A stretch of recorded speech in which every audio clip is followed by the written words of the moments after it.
बिस्मिल्लाहिर्रहमानिर्रहीम। Students, chapter number 7 के revision और टेस्ट हमारे हो रहे हैं आजकल। तो इसमें से ये जो टेस्ट में मैंने आप लोगों को एक क्वेश्चन दिया था, इसमें सारे बच्चों को प्रॉब्लम आ रही है। तो ये क्वेश्चन जो है how we have to solve this, ये आज के लेक्चर में हम इसको डिस्कस करेंगे। जो क्वेश्चन था आपके पास वो ये था, जॉइंट जो प्रोबेबिलिटी डिस्ट्रीब्यूशन आपको चैप्टर नंबर 7 में डिस्क्रीट पार्ट में गिवन है, उससे रिलेटेड क्वेश्चन था और उसमें हमें क्या कुछ फाइंड आउट करना था वो हम लोग देख लेते हैं।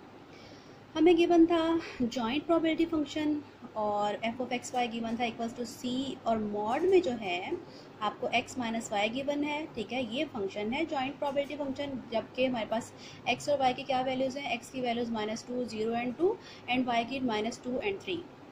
हमें कहा गया कि मार्जिनल डिस्ट्रीब्यूशन फाइंड आउट करें x एंड y के, और कंडीशनल डिस्ट्रीब्यूशन फाइंड आउट करें y when x is equals to 0, third पे expected value of x plus y, fourth पे expected value of x y, और लास्ट पे question है कि are x and y independent. ठीक है, so let's move to its solution. First of all तो आप लोग ये क्वेश्चन देख रहे हैं, इसमें आपको जॉइंट प्रोबेबिलिटी फंक्शन है और उसमें आपको ये एक कांस्टेंट नज़र आ रहा है c। ठीक है, अब डायरेक्ट उसने तो हमसे क्वेश्चन किया है कि marginal distribution of X and Y find out करें, लेकिन हमें पता है जब तक ये हमारा प्रोबेबिलिटी फंक्शन इसमें से कांस्टेंट जो है जो कि अननोन है हम फाइंड आउट नहीं कर लेते और दोनों प्रॉपर्टीज़ पे रख के इसको देख नहीं लेते, हम फर्दर जो है वो मूव नहीं कर सकते, मार्जिनल की तरफ नहीं जा सकेंगे। ठीक है, सो उसके लिए हम लोग क्या करेंगे, हम लोग ये करेंगे कि फ़र्स्ट ऑफ ऑल हम लोगों ने ये करना है कि ये x और y का इस तरह से बाईवेरिएट टेबल बना लेना है। x की वैल्यूज़ तीनों लिख ली -2, 0, 2, और इस तरफ हम लोगों ने y की वैल्यूज़ लिख ली -2 और 3, जो कि ये देखें हमें ये गिवन है x और y की वैल्यूज़। उसके बाद ये एक स्ट्रक्चर बना लें टेबल का, इधर y लिख लिया, इधर x लिख लिया। x है तो उसका प्रोबेबिलिटी फंक्शन जो है इंडिविजुअल यानी मार्जिनल, उसका प्रोबेबिलिटी फंक्शन जो है वो x का इधर कॉलम्स का सम होगा और y का रोज का सम होगा, ये सब लिख लिया है। अब इस तरफ जस्ट स्ट्रक्चर बना है। अब हम लोग इसकी सारी फिलिंग कैसे करेंगे, हमें गिवन है फंक्शन, जॉइंट फंक्शन किसके इक्वल है हमारे पास, c मॉड में x माइनस वाई। ठीक है, सो यहाँ पे मैंने लिखा है c और मॉड में हमारे पास क्या है x माइनस वाई। अब x की पहली वैल्यू ली -2 -2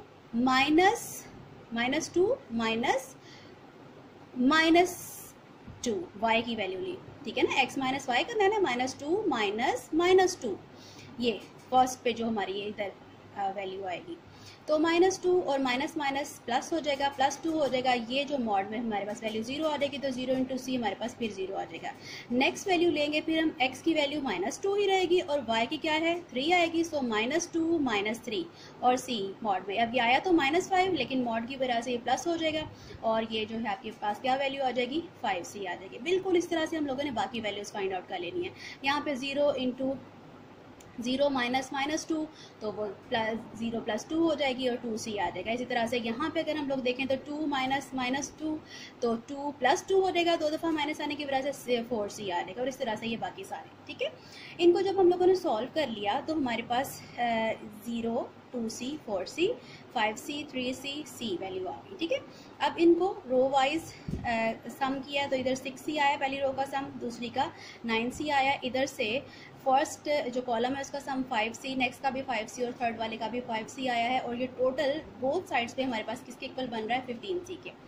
अब असल हमारा गोल जो है वो ये है कि हम लोग c की अननोन कांस्टेंट की वैल्यू फाइंड आउट कर लें।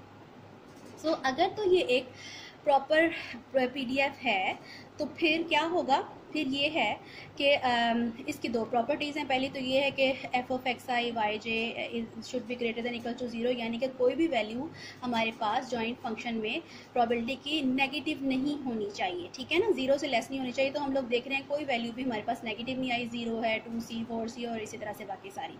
फर्स्ट प्रॉपर्टी तो ठीक है। इसी तरह से सेकेंड प्रॉपर्टी हमें बताती है कि टोटल प्रोबेबिलिटी जो है वो किसके इक्वल होती है, 1 के इक्वल होती है। ये आप लोग जो सिंगल वेरिएबल वाले क्वेश्चंस में कर आए हो, बिल्कुल उसी तरह से हम लोग यहाँ पे करेंगे। ठीक है, सो ओवरऑल जो सम आया वो क्या आया है 15c। सो हम लोग 15c = 1 इक्वेट करेंगे, जिससे हमारे पास c की क्या वैल्यू आ जाएगी 1/15 आ जाएगी, ठीक है। अब इस 1/15 को जब हम लोग यहाँ जाके सी की जगह सारी जगह पुट कर देंगे, हर सी की जगह पे, तो हमारे पास सी जो अननोन था वो अब मालूम हो चुका है, हमारे पास प्रॉपर जॉइंट PDF आ जाएगा, ठीक है।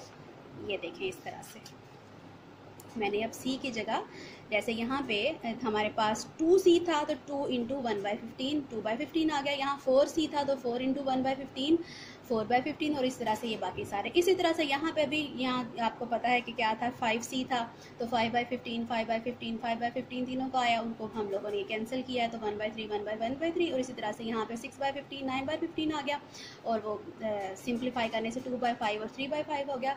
अब ये देखिए, अब हम देखते हैं कि क्या हमारा इधर इनको ऐड करने से और इनको ऐड करने से ओवरऑल सम जो है वो 1 आता है। जी हाँ, इनको भी ऐड करने से हमारे पास सम जो है 1 आ गया, और इनको भी ऐड करने से हमारे पास सम जो है वो 1 आ चुका है, जो कि क्या शो कर रहा है कि ये हमारा एक अब प्रॉपर PDF है। अब जो हमारे पास फर्स्ट पार्ट था वो ये था कि मार्जिनल डिस्ट्रीब्यूशन फाइंड आउट करें, ठीक है। सो मार्जिनल डिस्ट्रीब्यूशन ऑफ x जो है, हमने x की वैल्यूज़ लिखी और x के अगेंस्ट उनकी जो प्रोबेबिलिटीज़ हैं वो लिख दी।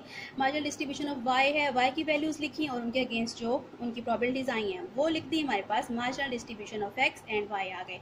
सेकेंड पार्ट में फाइंड आउट करनी है conditional probability. Conditional probability find out करनी है y given x equal to 0, यानी कि x equals to 0 value specify कर दी गई है, लेकिन y की कोई वैल्यू स्पेसिफाई नहीं की गई, यानी कि y की जितनी भी पॉसिबल वैल्यूज़ हैं उन सबको हम लोग कंसीडर करेंगे। अब ये हमें फाइंड आउट करनी है। हमें पता है कि ये किसके इक्वल होता है, conditional f of x y, यानी कि जॉइंट x और y का, और डिवाइजर में हमारे पास जस्ट उसका प्रोबेबिलिटी फंक्शन आता है जो कि हमारे पास गिवन में वेरिएबल होता है। तो गिवन में x है, नीचे जो है वो g of x equals to 0, यानी g ऑफ 0 आ जाएगा, और ऊपर जो है f of x y joint आएगा।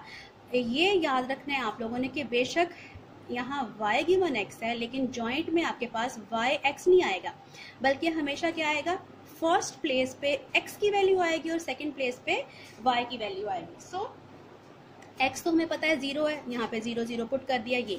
अब ये फंक्शन हमारे पास आ गया। y की हमें टोटल कितनी वैल्यूज गिवन है, 2, -2 और 3। इसका मतलब है कि हमने दोनों वैल्यूज पुट करनी है, y -2 गिवन 0 पे भी फाइंड आउट करना है और y 3 गिवन 0 पे भी फाइंड आउट करना है। सो यहाँ पे लाके हमने 0 -2 जॉइंट फंक्शन की वैल्यू देखनी है, और नीचे g ऑफ 0 हम लोग फाइंड आउट कर चुके हैं। g ऑफ 0 हमारे पास किसके इक्वल है, यानी कि प्रोबेबिलिटी फंक्शन ऑफ 0 किसके इक्वल है, 1/3 के, ठीक है। सो 1/3 दोनों के डिवाइजर में आ जाएगा। ऊपर जो है जॉइंट फंक्शन की तरफ हमें जाना पड़ेगा। x जहाँ 0 हो और y -2, x 0 और y -2 पे हमारे पास क्या जॉइंट प्रोबेबिलिटी फंक्शन में क्या वैल्यू है, 2/15। ये देखें, ये पुट कर दिया। इनको सॉल्व किया तो हमारे पास कंडीशनल प्रोबेबिलिटी क्या आ गई है, 2/5 आ गई। इसी तरह से दूसरा जो है वो 0 और 3 है, x 0 और y 3। x 0 y 3 पे हमारे पास क्या जॉइंट प्रोबेबिलिटी है, 3/15, 3/15 y 1/3, और इनको सॉल्व किया तो हमारे पास क्या कंडीशनल प्रोबेबिलिटी आ गई है, 3/5 आ गई, ठीक है। अब हम मूव करते हैं थर्ड पार्ट की तरफ। थर्ड पार्ट में हमें कहा गया कि expected value of x plus Y find out करो। इसको हम इस तरह से फाइंड आउट कर लिया है मैंने कि हमें पता है कि by property expected value of x plus Y किसके इक्वल होती है, expected value of x plus expected value of y के इक्वल होती है। So expected value of x find out हुई, sum of x into g of x करके, simple सा ही है, ये आप लोगों को करना आता है। इसकी वैल्यू किसके इक्वल आ गई, 0 के। इस तरह से expected value of y find out की, sum of y into h of y, यानी कि यहाँ से थोड़ा सा बता देती हूँ, y into h of y plus y into h of y, -2 into 2/5 plus 3 into 3/5, और इसी तरह से हम लोगों ने x का किया था, ठीक है। और ये करने के बाद हमारे पास जो एक्सपेक्टेड वैल्यू ऑफ y है वो 1 के इक्वल आ गई है। So expected value of x plus Y किसके इक्वल आएगी, 0 + 1 यानी कि 1 के। अब हमारे यहाँ फोर्थ पार्ट की तरफ, जिसमें हमें फाइंड आउट करना है expected value of X Y. So expected value of X Y हमारे पास किसकी इक्वल होती है, दोनों समीशंस आएंगे, फिर x i into y j into joint function of x I Y j. अगर आपको क्वेश्चन में बता दिया गया होता कि x और y क्या है, इंडिपेंडेंट है, फिर तो आप जिस तरह हम लोगों ने ये एडिशन वाली प्रॉपर्टी यूज़ की है, अगर हमें गिवन होता कि x and y are independent, तो हम सिंपली क्या करते, expected value of X Y equals to expected value of x into expected value of y ले लेते। लेकिन जब तक स्पेसिफाई ना कर दिया जाए हम इस तरह से यूज़ नहीं कर सकते, लिहाजा हमें ये इसी तरह से फाइंड आउट करनी पड़ेगी जॉइंट फंक्शंस के थ्रू। सो एक्स आई और वाई जे के जितने पॉसिबल प्रोडक्ट के पेयर्स बनते हैं वो यहाँ बनाए हैं। फर्स्ट जो है वो हमारे पास, ये पहले भी क्वेश्चन आपको पीछे करवाई हूँ, -2 इंटू -2 पे क्या है हमारे पास, और फिर -2 into 3, 0 into -2, 0 into -3, 2 into -2, 2 into 3, ये सारे बन गए। मल्टीप्लाई किया इनको और इनके अगेंस्ट जो जो हमारे पास जॉइंट प्रोबेबिलिटीज आई हुई हैं वो टेबल से देख के लिख ली, ठीक है। जैसे -2 इंटू -2 पे हमारे पास क्या आई है, 0 आई है। -2 इंटू -2 पे जॉइंट क्या है हमारे पास, 0। इस तरह से बाकियों की वहाँ से टेबल से देख के लिख लेनी है और फिर लास्ट कॉलम इन दोनों को मल्टीप्लाई करवा के बनाना है और उसको जब हमने ऐड किया तो क्या वैल्यू आई है, -8/3। So expected value of X Y हमारे पास किसके इक्वल आ गई, -8/3 के। अब हमारे पास रह गया लास्ट पार्ट जिसमें कहा गया था कि आप बताएं कि whether X and Y are independent, ये चेक करने के लिए कि एक्स और वाई इंडिपेंडेंट है या नहीं। अब हम लोग क्या करेंगे, अब हम लोग चेक करके देख लेते हैं एक्सपेक्टेशन की उस प्रॉपर्टी के थ्रू कि expected value of X Y will be equals to expected value of X into expected value of Y, अगर ये इंडिपेंडेंट हुए तो। सो हमने यहाँ वैल्यूज पुट की, expected value of X Y -8/3 आई है, जबकि एक्सपेक्टेड वैल्यू ऑफ एक्स जो है वो हमारे पास 0 है और एक्सपेक्टेड वैल्यू ऑफ वाई जो है वो 1 के इक्वल है। सो ये तो आपको पता है किसके इक्वल हो जाएगा, 0 के। इसका मतलब है कि -8/3 इक्वल नहीं है 0 के, ठीक है। सो जब ये बोथ साइड्स इक्वल नहीं है तो ये क्या शो कर रही हैं कि expected value of x into y equal नहीं है product of the expected value of x into expected value of y, जो क्या शो करेगा कि x and y are not independent, ठीक है। So this concludes this question.